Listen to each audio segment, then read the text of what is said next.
बिस्मिल्लाहिर्रहमानिर्रहीम। अस्सलामु अलैकुम वरहमतुल्लाहि वबरकातुहू। नाज़रीन इकराम, अल्लाह के फज़ल व करम से हम रमज़ानुल मुबारक की आखिरी घड़ियाँ गुजार रहे हैं। इख्तितामी दिन जो है वो चल रहे हैं, इख्तितामी दिन। ऐसे में एक सवाल जहन में ये अराइज़ होता है कि वो कौन सा शख्स है जिसका रमज़ान अल्लाह ताला की बारगाह में शर्फ़ क़बूलियत पा रहा है या पा चुका है या पा लेगा।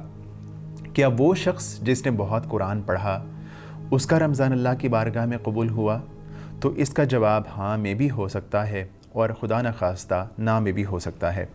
क्या वो बंदा जिसने बहुत नवाफिल पढ़े, क्या उसका रमज़ान अल्लाह की बारगाह में कबूल हुआ? इसका जवाब उम्मीद है कि हाँ में ही होगा, लेकिन इसका जवाब ना में भी हो सकता है। क्या वो बंदा जिसने बहुत ज़िक्र व अज़कार किए, क्या उसका रमज़ान अल्लाह की बारगाह में कबूल हुआ? इंशाअल्लाह ऐसा ही होगा, कबूल होगा, लेकिन इसका जवाब ना में भी हो सकता है। लेकिन एक बंदा ऐसा है जिसके बारे में कहा जा सकता है कि अल्लाह ने चाहा तो उसका रमज़ान ज़रूर अल्लाह की बारगाह में कबूल होगा। वो ऐसा बंदा है कि जिसने अपने दिल को ठीक कर लिया, अपने जिस्म में मौजूद छोटे से टुकड़े की इस्लाह कर ली, तो समझिए उसका रमज़ान अल्लाह की बारगाह में कबूल हो गया। बट अगर इस छोटे से टुकड़े की इस्लाह नहीं हुई तो इसका मतलब ये है कि कहीं ना कहीं गड़बड़ ज़रूर मौजूद है। कहा जाता है, इमाम गज़ाली के बारे में आता है, वो कहते हैं कि जो रोज़ादार हैं उनको हम 3 कैटेगरीज़ में तकसीम कर सकते हैं। एक कैटेगरी आम रोज़ादारों की है। इससे मुराद वो रोज़ादार हैं जो कि रोज़ा रखते हैं और खाने पीने से और ख्वाहिशात को पूरा करने से रुक जाते हैं। दूसरा है ख़ास लोगों का रोज़ा। इससे मुराद है ऐसे ख़ास लोग जो खाने पीने से भी रुकते हैं, ख्वाहिशात से भी रुकते हैं और दीगर आज़ा को, आँखों को, कानों को, ज़बान को भी बुराई करने से रोकते हैं। ये ख़ास लोगों का रोज़ा है। उसके बाद एक अगला स्टेप आता है, तीसरी कैटेगरी है, वो है अख़स्सुल ख़ास, जो कि स्पेशल एग्जीक्यूटिव लोग हैं। इससे मुराद वो लोग हैं जो इन आज़ा को भी बुराई से रोकते हैं, बल्कि साथ साथ वो अपने दिल की भी इस्लाह कर लेते हैं, अपने दिल को पाक साफ़ कर लेते हैं। और ये चीज़ जब उनके दिल की इस्लाह हो जाती है, उनके रवैये से भी नज़र आना शुरू हो जाती है।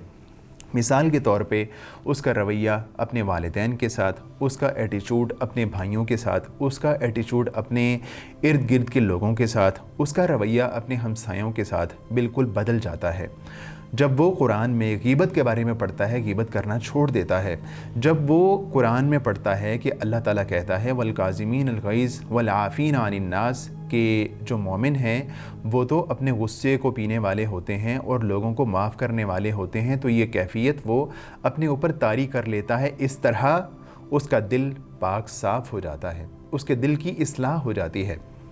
जिस तरह के अल्लाह के रसूल सल्लल्लाहु अलैहि वसल्लम ने इरशाद फरमाया था, अला इन्न फिल जसद मुज़गतन इज़ा सलहत सलहल जसदु कुल्लुहु व इज़ा फसदत फसदल जसदु कुल्लुहु अला वहियल क़ल्ब। अल्लाह के रसूल ने फरमाया था कि जिस्म में एक टुकड़ा है, अगर उसकी इस्लाह हो गई तो समझिए कि पूरे जिस्म की इस्लाह हो गई, और अगर उसकी इस्लाह नहीं हुई तो समझिए कि पूरा जिस्म जो है वो फासिद हो गया, नकारा हो गया। और अल्लाह के रसूल ने फरमाया कि वो टुकड़ा अला वहियल क़ल्ब, वो छोटा सा टुकड़ा वो दिल का टुकड़ा है। तो जिसने उसकी इस्लाह कर ली तो समझिए उसका रमज़ान अल्लाह की बारगाह में कबूल हो गया। इमाम इब्न रजब रहिमहुल्लाह फरमाते हैं कि अल्लाह के रसूल सल्लल्लाहु अलैहि वसल्लम और सहाबा इकराम अपने दिल की इस्लाह की बहुत फ़िक्र करते थे। आप अलैहिस्सलातु वस्सलाम और सहाबा इकराम की अक्सर नेकियां दिल से मुताल्लिक़ होती थीं। अल्लाह के रसूल और सहाबा इकराम दिल की इस्लाह की बहुत फ़िक्र करते और उसको पाक रखते, उसको ताहिर रखते, उसको अल्लाह ताला के साथ जोड़ते और अल्लाह ताला के साथ जो है वो अच्छी उम्मीद रखते और दुनिया से बेरग़बत हो जाते।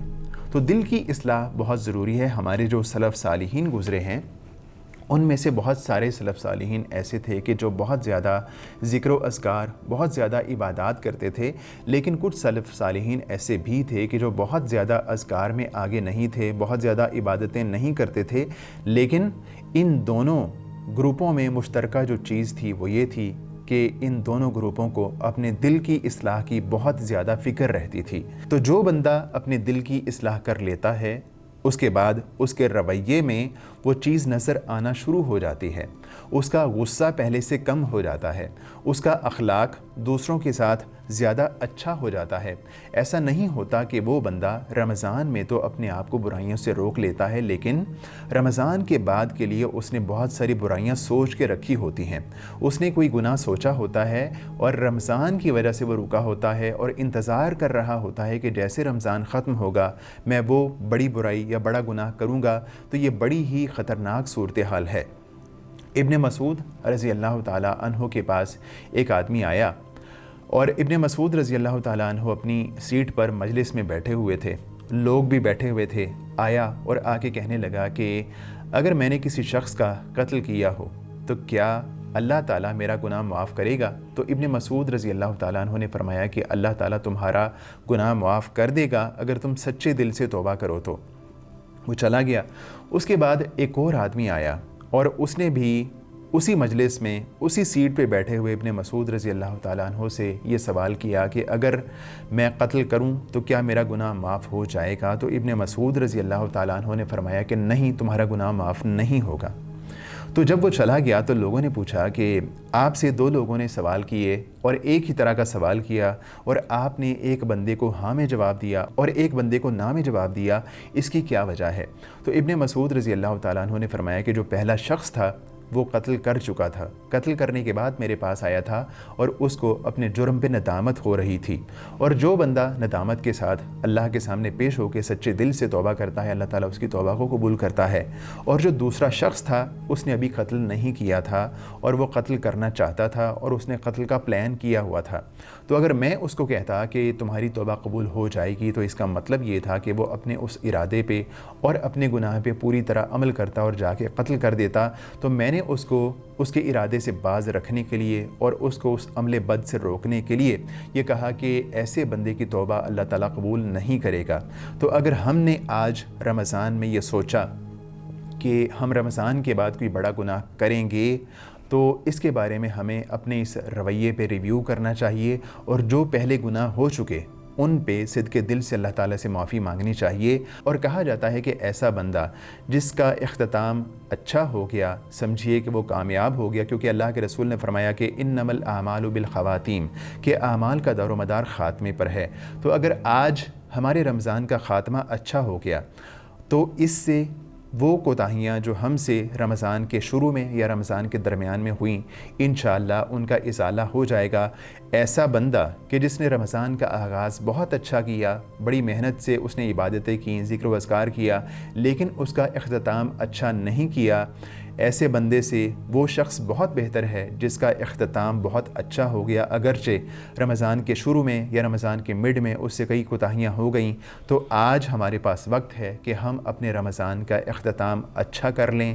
اگر یہ اختتام، یہ اینڈ اچھا ہوگا تو امید ہے کہ ہمارا رمضان اللہ تعالیٰ کی بارگاہ میں شرف قبولیت پائے گا اور ہماری رمضان کے بعد کی زندگی میں بھی اس کے اثرات نظر آئیں گے۔ اللہ تعالیٰ سے دعا ہے کہ اللہ تعالیٰ ہمیں رمضان کی تمام جو ہے وہ خیر و برکات کو سمیٹنے کی توفیق عطا فرمائے۔ وآخر دعوانا ان الحمد للہ رب العالمین۔